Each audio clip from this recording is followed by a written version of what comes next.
Welcome to the Orange Coast Unitarian Universalist Church on Zoom. My name is Jan Mabey, and I am your worship associate today.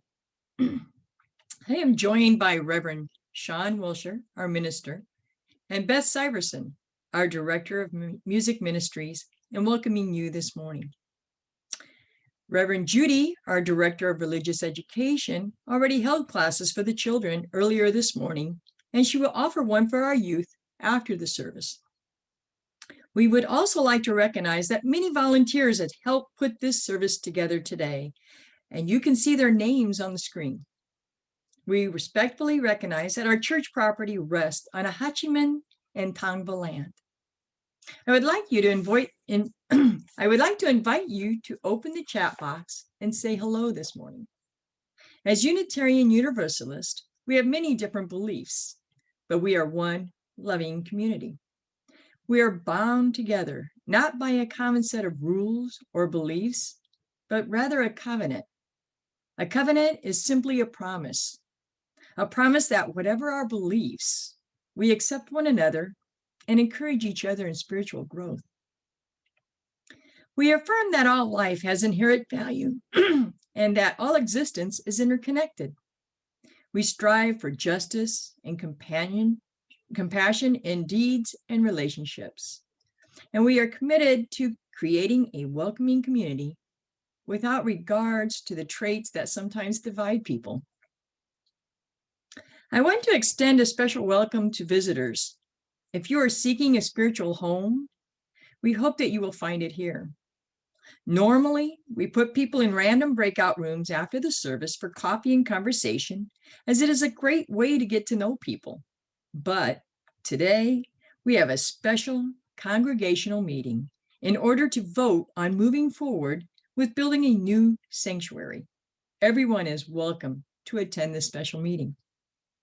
Our worship begins with the lighting of our chalice, the symbol of the Unitarian Universalist tradition. And as we light it, we say our unison affirmation. If you have a chalice or a candle at home, we invite you to light it with us. Please join me now as we begin. Love is the spirit of this church, and service is its law. To dwell together in peace, to seek truth in love, and to help one another. This we affirm together. Good morning, everyone. Such a beautiful weekend here in Southern California. And wherever you are, we want to welcome you. Join me in singing this opening song. Welcome to the circle where love and grace abound. We honor your journey and wherever you are bound, we will walk beside you, encourage you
We are all longing to go home to some place we have never been, a place half remembered and half envisioned.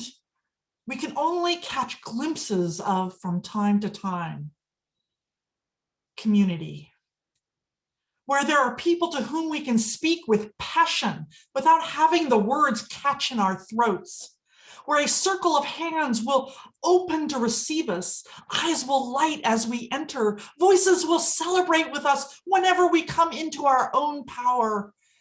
Community means strength that joins our strength to do the work that needs to be done. Arms to hold us when we falter, a circle of healing, a circle of friends, a place where we can be free.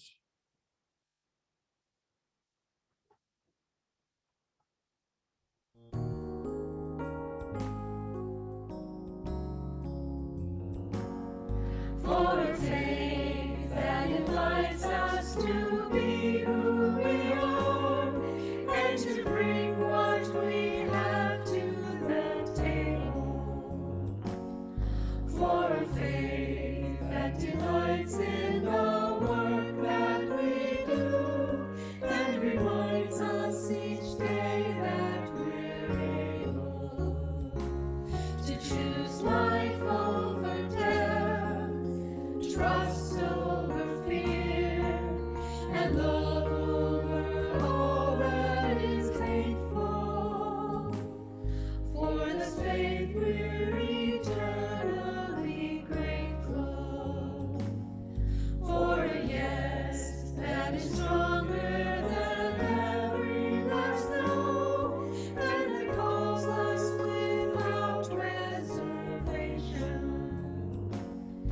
For a yes that is yearning for us to be whole, and that burns at the core of creation. In the peace and the hope we've come to know, the fullest abundance of treasure. For this yes we give thanks beyond measure. For a love that pursues us each day of our lives, and that gathers us up like a mother. For a love that renews us in darkness and light, and inspires the depth of our wonder. That is there in our pain, there in our loss, and there in our healing and ending. For this love we sing praise never ending.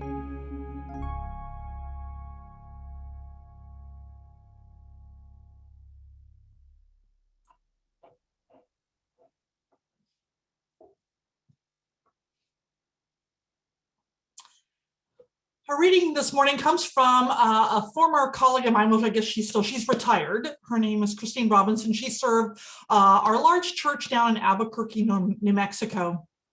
And I wanted to do this reading in part, it's kind of a little bit of a famous reading out there in that it's very different from the way that I think. And I like to have different opinions out there. So see whether or not you agree with Christine or not. The title of the blog post that she put out was called Beloved Community, ? And she wrote this: My mother, who lives in a senior community, which is a ministry of the United Methodist Church, told me today that she had a religious question. What, she asked, was the meaning of the term beloved community? It seems that this phrase is turning up all around her, and she doesn't really understand what is being described, is not sure she will approve when she knows, and is feeling generally cranky about the whole thing. Forgetting something which I used to know, which is that this is a term that Martin Luther King used to describe a community in which people were treated fairly, I blithered a bit about beloved community being a community where people were good to each other, took care of each other, and so on. She was all for that sort of thing, but hated the term and wanted to know if I used it. As a matter of fact, although I hear the term a lot, I'm not particularly comfortable with it either. But I never stopped to ask myself what my problem was and finally said, I guess I think it's a bit over the top. My mother liked that. I'm glad to make friends here, she said, but beloved, really? That's my husband. And I think she has a point. This bit of jargon might be best used only with church leaders who can appreciate its history and unpack its meaning. Less committed folks might feel like they're being sucked into something more than they bargained for, or alternatively may discover that the church actually can't promise them that level of help and intimacy, which is implied by that term beloved. In the same vein, I counsel the leaders of my church to be very careful when they use the word family to describe the church. While it is true that people take care of each other here, sometimes to an almost family extent, for most people in this large church, their relationships are here neighborly, not family-like, and to wax too eloquent about family is actually pretty scary to lots of folks and misleading to others. It's no accident of economics that most people don't live in large extended families anymore. We escape them gladly, by and large, finding them suffocating and time-consuming and not really worth the energy. I'm always touched when I see evidence that the church has become family for some people, but I don't want to promise. And I don't think that this is what most people want from church. There ends our reading. Now, you may or may not agree with Christine Robinson about whether or not to call the church beloved community or even family. But what do you think is the relationship to your church? So I just want to invite you into that spirit of meditation to just contemplate that question. What do you think is the relationship to your church? And then also, what do you think people really want from church?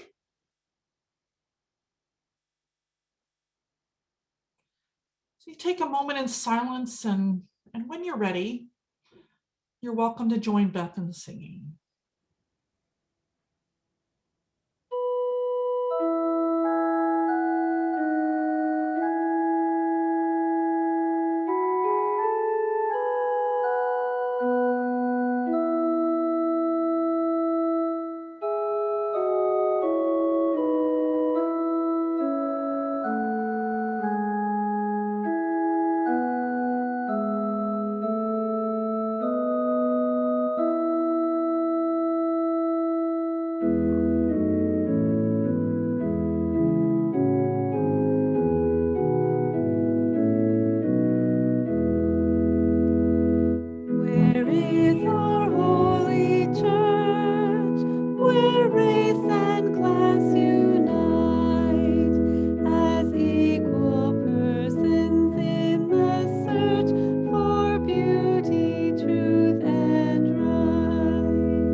So unlike Christine Robinson, I personally really love the term beloved community, and I use it a lot, particularly when I'm referring to you all to people that I'm talked to as well.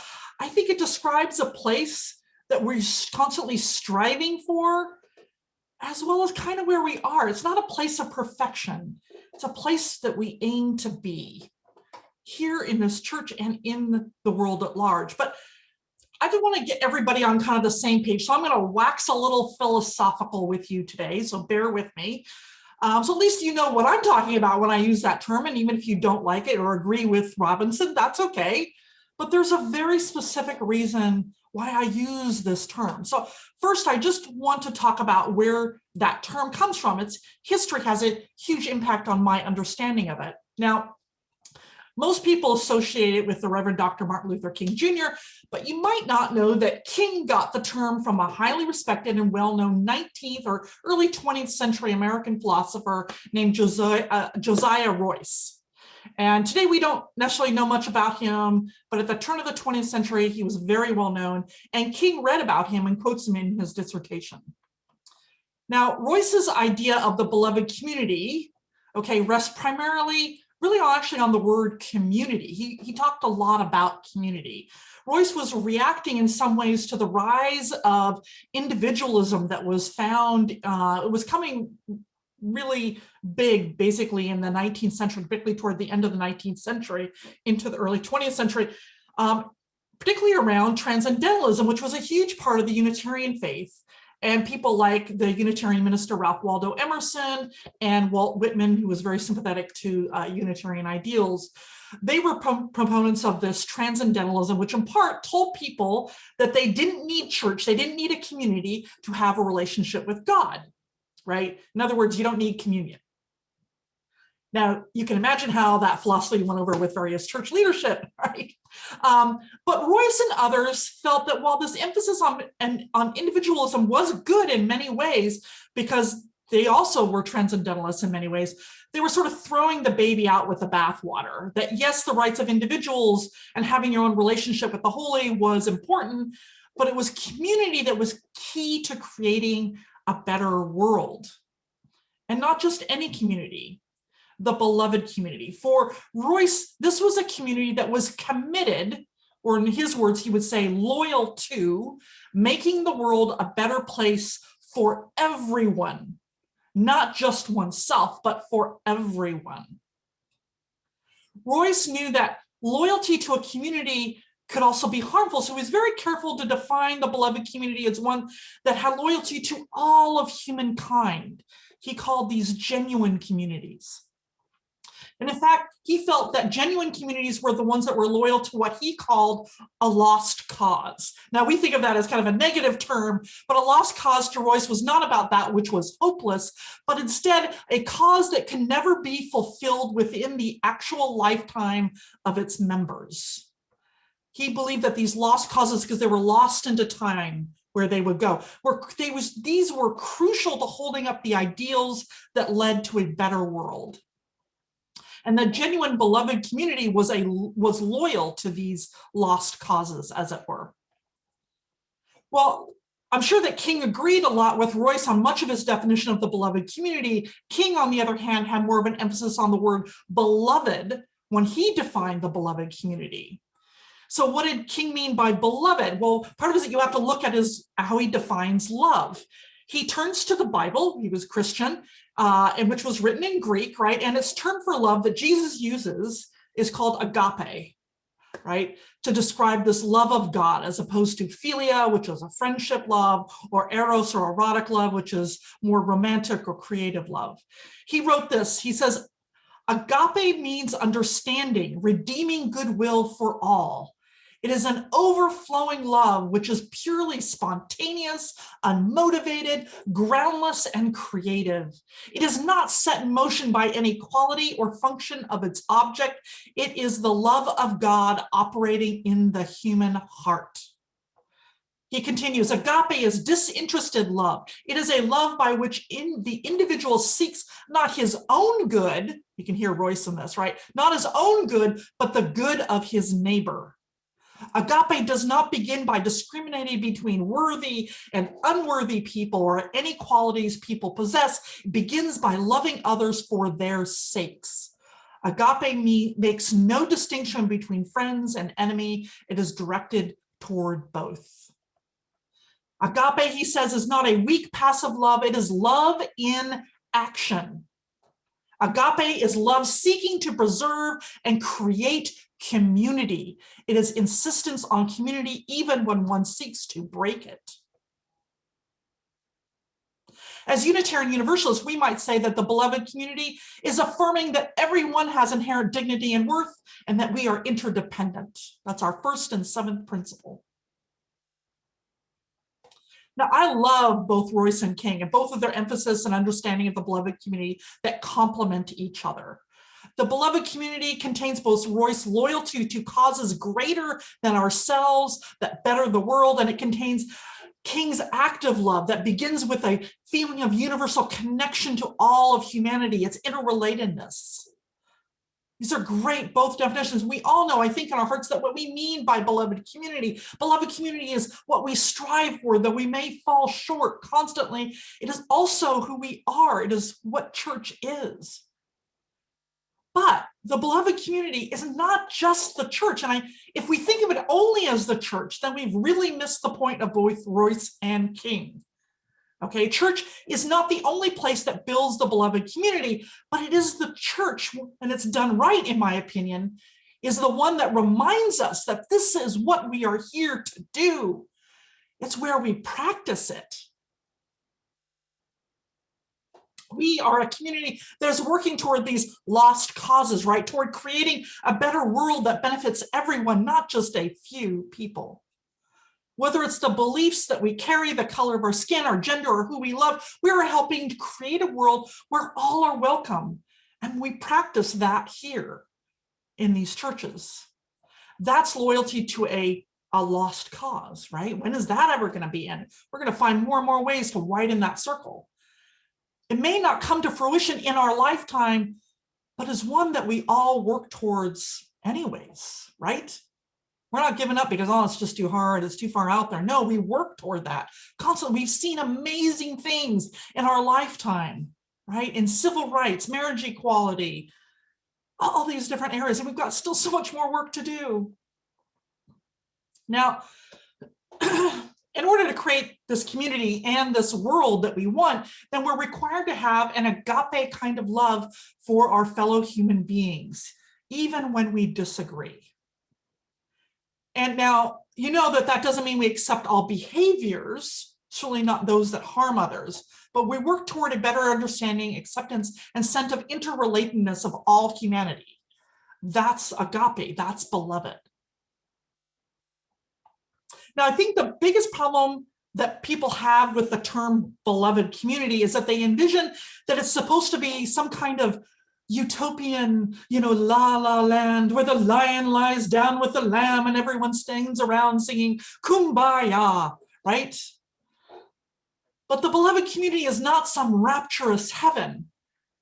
It's a place that can and does have conflict. I mean, it's full of human beings after all. So I don't think we're ever going to get rid of that. But we hope that it's a place where we can also work out our differences with respect, kindness, and compassion. It does require us learning to listen, right? And it requires us to speak truth to power and calling people into relationship. Forging the beloved community requires courage. And if you let it, will strengthen your character, your soul. And that's why we are both simultaneously working toward and currently are the beloved community, right? Like it's this mishmash thing. The more we include, the more we expand and widen the circle of love from this church on outward, the more we build the beloved community beyond our walls.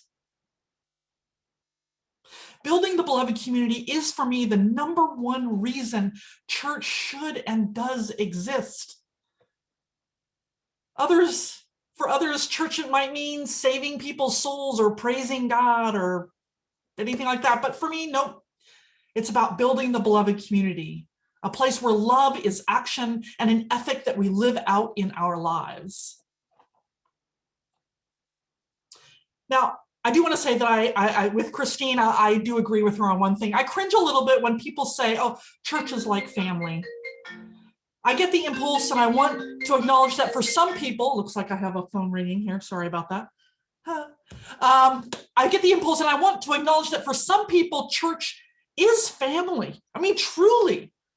I've seen such love and connection among church members as to make me believe it, especially for those who don't have family in the area or they're estranged from them. Maybe they've even been rejected by their so-called families. The people you meet at church can be a chosen family. But the word family does bring up a sense of intimacy that just doesn't occur on a daily basis at a church. And I think particularly if you're a new person, you might be like, maybe I don't want to be in that, you know. At any rate, I think it can lead to a false expectations about what church is and the relationship that you have with those there in the church. But it's also not neighborly either. Being part of an intentional community is a relationship that is unlike any other that you will have. You may make lifelong friends here. You may not. You may get the support of a family that you never had before, or you may not. But ultimately, to me, church is about a relationship with the faith, with Unitarian Universalism. It's about letting this faith into your life, letting it inform you and help you discern the world that you want to create and how you, yes, you will help create that world. Ours is not a passive faith. It asks something of you. It's up to you to answer it. It asks you to do your part to build the beloved community. Okay, I've given you lots of philosophy this morning. So let's look a little at this practically. Like, well, then what does the beloved community, or what does building the beloved community look like in action? So let me give you some real world examples. In this church, we're having some difficult conversations around transphobia. Our LGBTQ action group has been doing these wonderful training sessions that have been going on for the last year. They're now doing discussions around movies. We've got another group that is talking about white privilege with a book called White Fragility. These are difficult conversations and ways of breaking us open to widening that circle. The sermon discussion groups where people tell their stories, their truths for others to hear. And we listen with respect, kindness, and compassion. But it isn't just in our church either, right? There's like all these things, if you look in the news, sometimes you'll find them there. Sometimes it's hard to find good news there, but you will. I saw one that was really amazing. The University of California in Davis, because of that town is such a college town and because of what happened with the pandemic, rather than just shutting down, they had people they had to put to work and things that they wanted to do, and they wanted to help the community. They basically opened their entire campus to the city of Davis in order to give free COVID screenings to every single person in that city. And they pretty much covered it. I mean, how amazing is that? You can go in multiple times. There are companies like NVIDIA. If you're a geek like me, you know what NVIDIA is. They make graphic things for your computers to make your computers run graphics really high. NVIDIA is considered one of the best companies in the world to work for, and their HR team developed webinars and online resources to help employees manage their mental health. And for employees with children, NVIDIA compiled 200 resources for education, virtual field trips, entertainment ideas, and online story times. This is a company, right? Like, it's whenever we work toward helping all in our communities where we have influence and beyond, either by bettering ourselves or helping others. It's working toward a world where we're all included and taken care of. Now, as I mentioned, for me, church is all about trying to live into and build the beloved community, not just with ourselves, but in the wider world. That's what we work toward. There's no one path to it, but it requires each of us to be on that journey together. That's the community part, right? And to do it in love. That's the beloved part. So a great question to ask ourselves whenever we are about to make big decisions in our lives, either as individuals or as a community, is how does this decision help bring about the beloved community? How does this decision, whatever we're discerning, help bring about the beloved community? Does it? Now, our congregation is facing a big decision today, right? Do we move forward with building a new sanctuary? It's a big financial commitment and one that will affect, for better or for worse, the future of this congregation. And if you haven't already, it's a good time to ask the question, how will building this sanctuary, this new sanctuary, this building, help bring about the beloved community?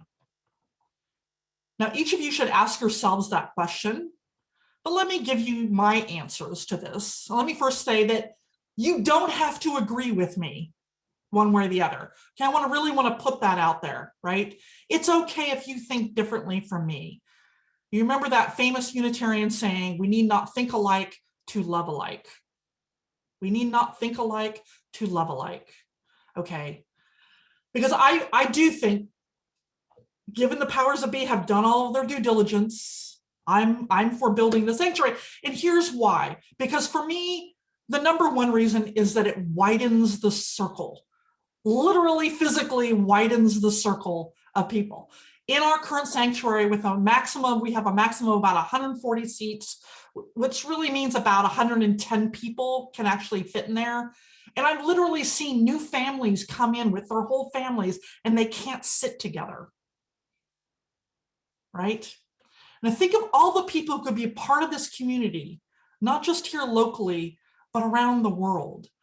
This new sanctuary would seat 250 people, almost twice what we could before. And that's all the more who can join us in our work toward creating the beloved community. So if this new sanctuary allows us then to grow in membership, which we've been stymied in because we have no space, it also allows us to create more programs and help our community. Now, if you all remember, many of you here remember the AIDS team ministry. This was a wonderful ministry where we created meals, high-calorie meals for people with AIDS and delivered them. Now, people are living with AIDS and that ministry is no longer needed, but this community has an opportunity to find another need and fill it. And programs that can help the homeless, immigrants, LGBTQ rights, battling white supremacy culture. The more we grow, the more influence we have here in Orange County can change this culture.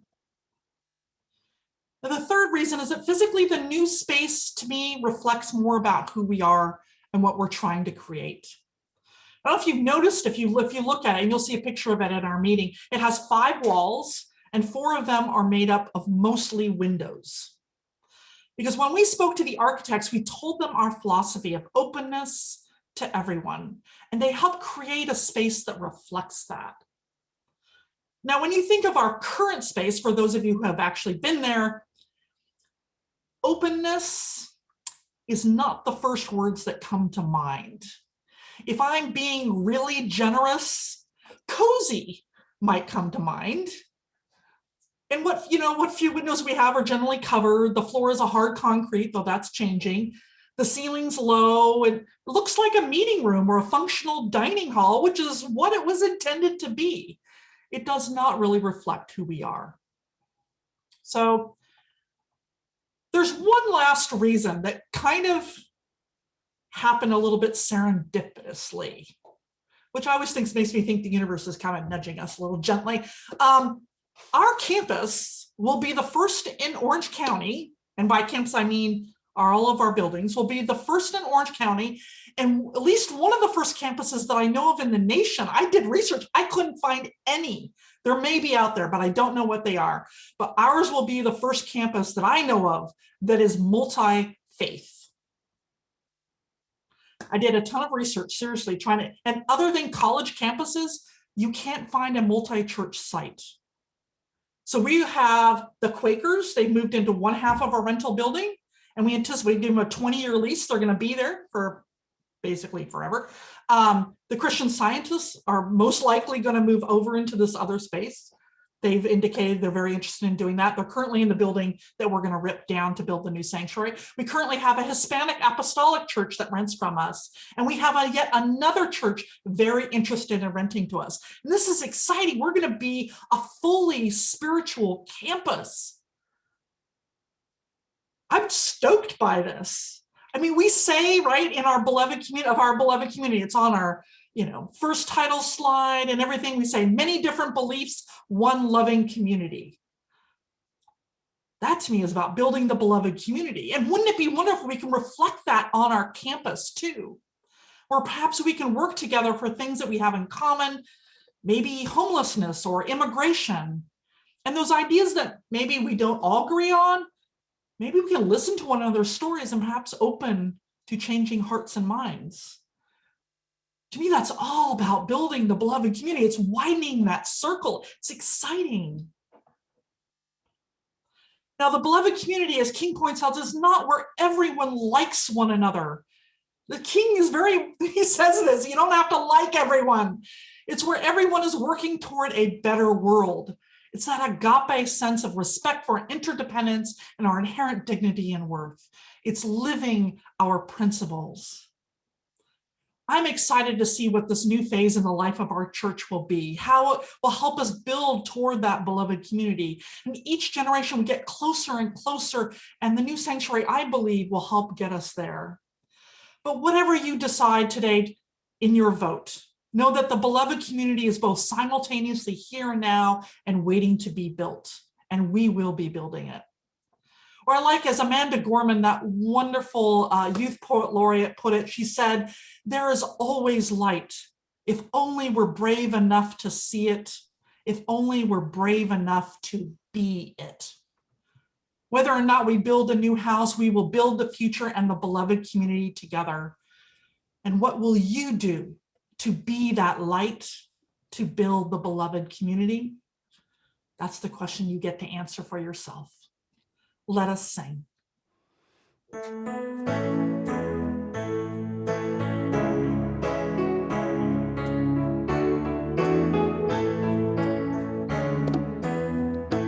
We will build this house with the strength of our arms, with the love of our neighbors. We will build this house. We will build this house as a shelter from all harm. With the open door of justice, we will build this house. A house of warmth, a house just right, a house to keep away the darkest night, a house of hope, a house of peace, a house where all within may safely sleep. We will build this house with the strength of our arms, with the love of our neighbors. We will build this house. We will build this house as a shelter from all harm.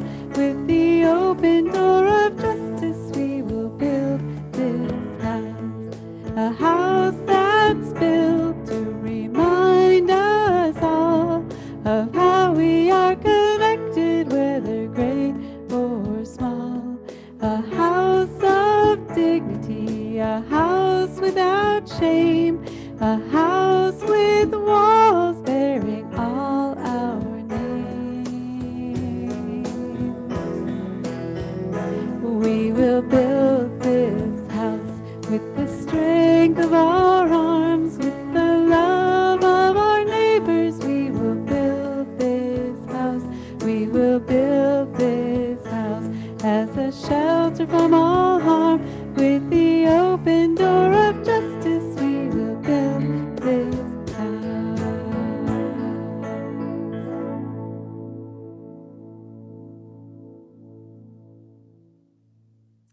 Unitarian Universalist congregations are fully self-supporting, meaning that members and friends raise all the funds for the operating budget, ministries, and programs of the church. We are ever grateful for your gifts of time, treasure, and talent. OCUUC amplifies that spirit of generosity by sharing one half of the plate we receive with an organization that shares our values. This month, we are supporting the Wetlands Wildlife Care Center. They are located in Huntington Beach, and their mission is to educate the public about our impact on the environment and mitigate that impact through the care and rehabilitation of native wildlife. You can learn more about them and ways to help from their website at www.cccoc.org.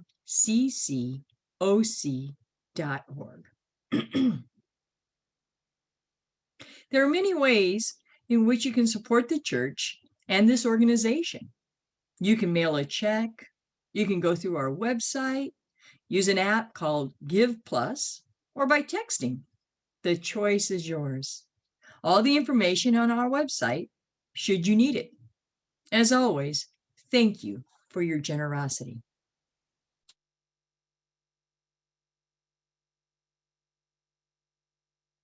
There is always a light when we are ready to see it. There is always a light when we are ready to be it. To see the light, to be the light, to raise our eyes in the dark of night, to climb this hill. Together we will.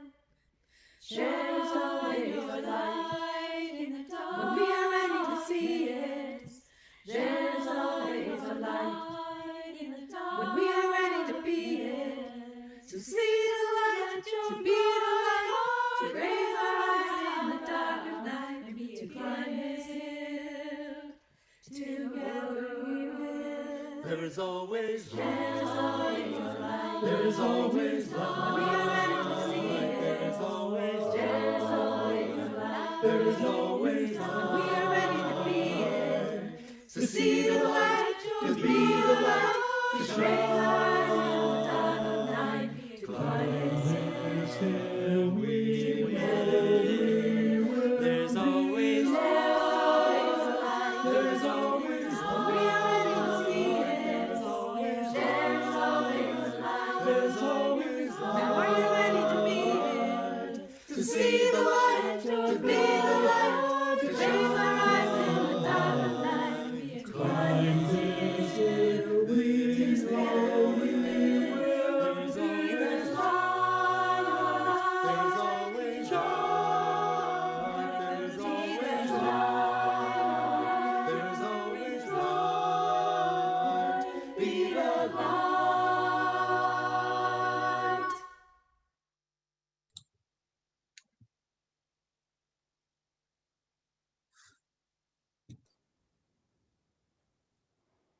Please join in singing We Gather Together, a song that puts our intentions into words, and expresses our gratitude for the many gifts that we share.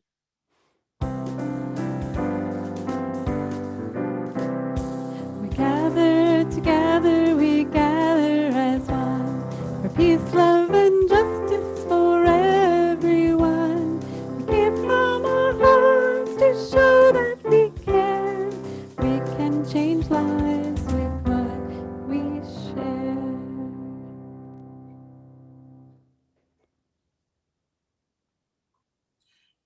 Well, now is that time when we honor important events and people in our lives, and you are invited, one and all, whether you're a member, friend, visitor, everyone is welcome to participate in this weekly ritual that we call Joys and Sorrows.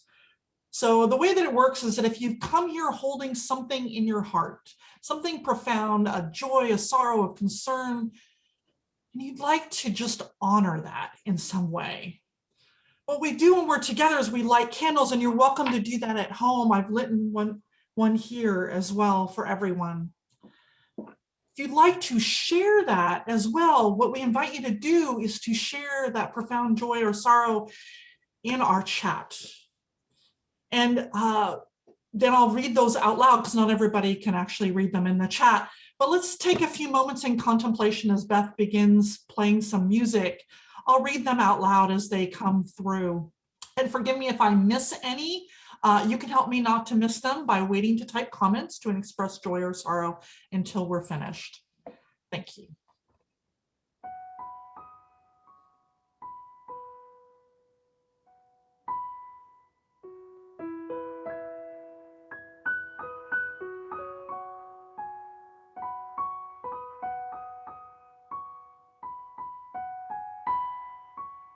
Oh, Scott, you have such a big heart. He says, I feel helpless about the people facing down the magnitude of the Texas catastrophe. It's so true. And Maria says she has concern for friends and family in Texas who've been without utilities for several days. Absolutely. Joan lifts up a candle of thankfulness to Deborah Quam for setting up the board development training yesterday. I heard it went really well. Wonderful training. Meg offers up a happy birthday to Jean. She says, we miss your beautiful smile, she says. Can't wait to see it in person too. And Sarah says she's excited that we'll be having a spiritual home. We always have a spiritual home. I know that too. And Barbara Schilling says she's getting her second Pfizer shot today. And it's also her mother's 92nd birthday.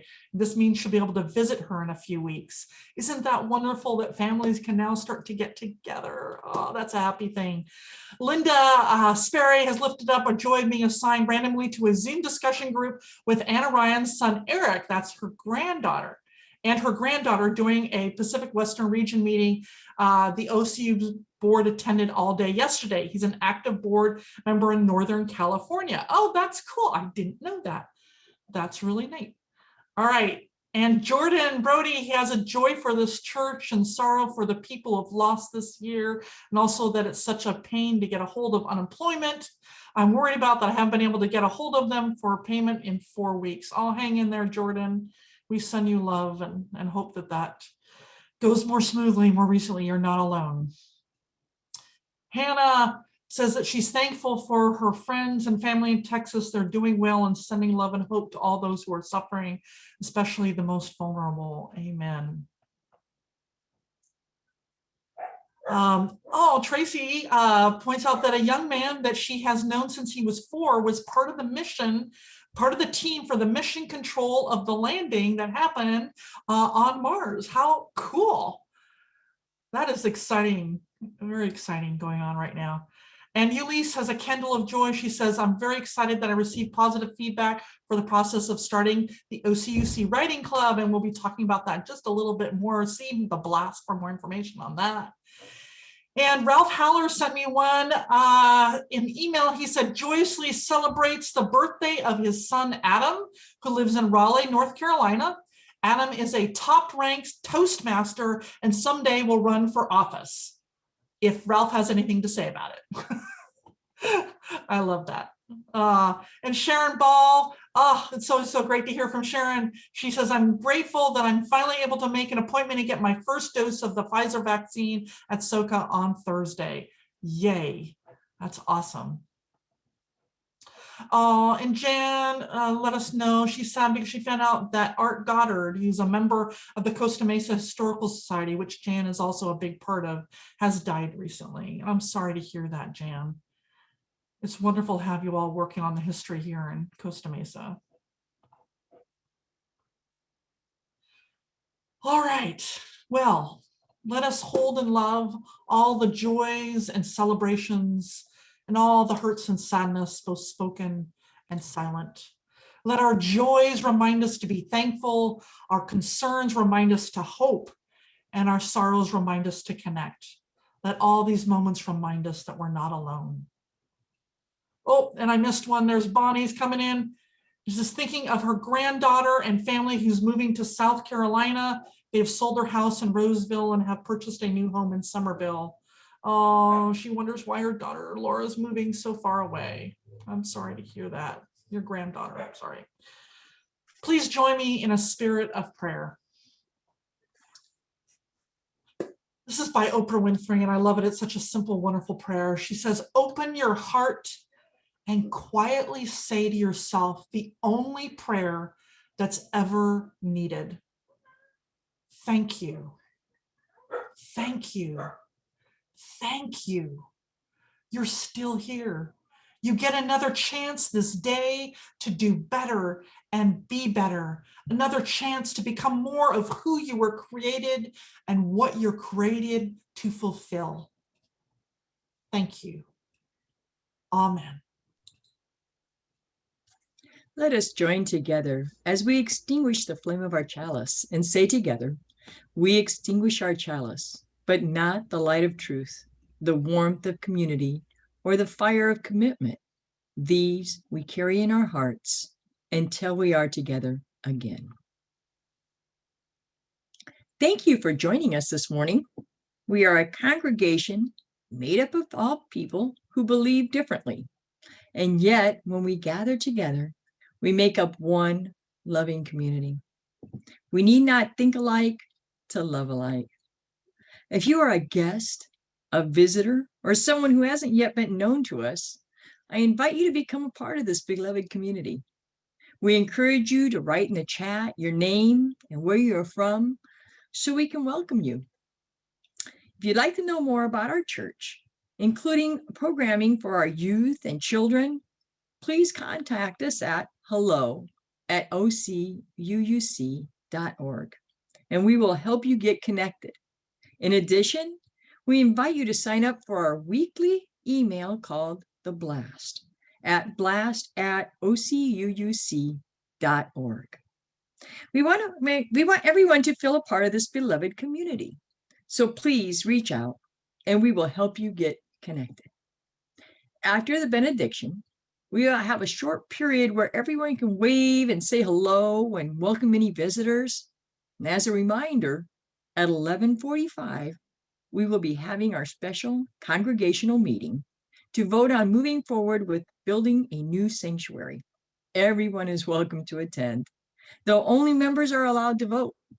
So go grab some coffee and then join us in practicing our fifth principle as we affirm and promote the democratic process in our congregation. All right, and of course, announcements. There's a bunch of things there. The big one is, of course, congregational meeting. Okay, we're gonna vote, people. This is it. So come back here at 11:45. We'll have everything. We're gonna kind of keep it open. You can, wave hello and all that sort of fun thing.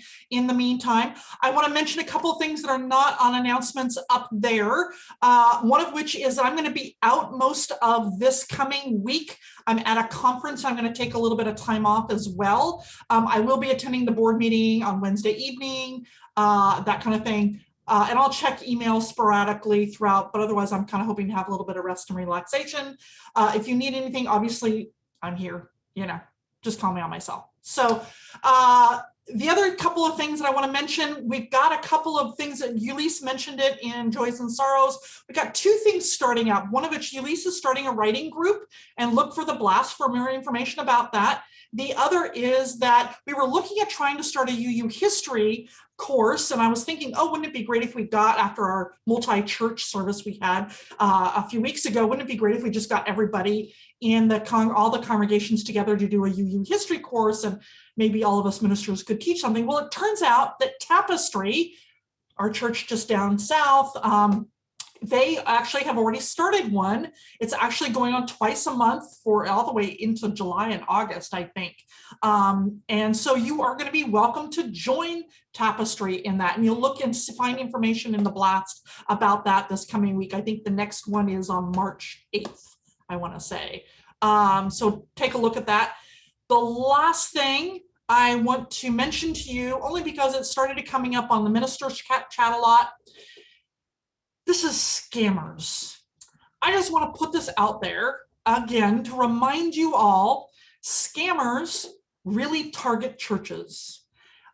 They make an email look like the minister or somebody else. Somebody got a text from a scammer who said, hey, do you have the login information for your website? Do not trust, if you don't know where that phone call is coming from, don't trust it. Take it, call the person directly. Trust me, you will not get an email from me saying blessings and grace of God be with you. asking you for money. Okay, I just want to say that's not how I do it.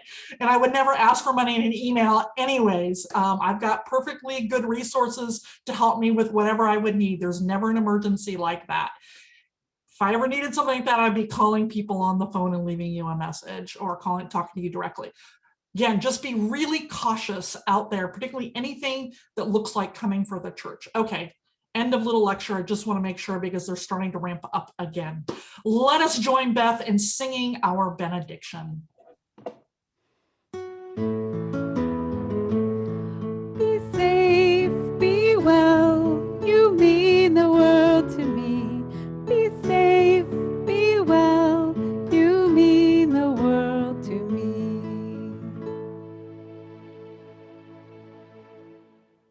And remember, there is always light, the beloved community, if only we're brave enough to see it, if only we're brave enough to be it.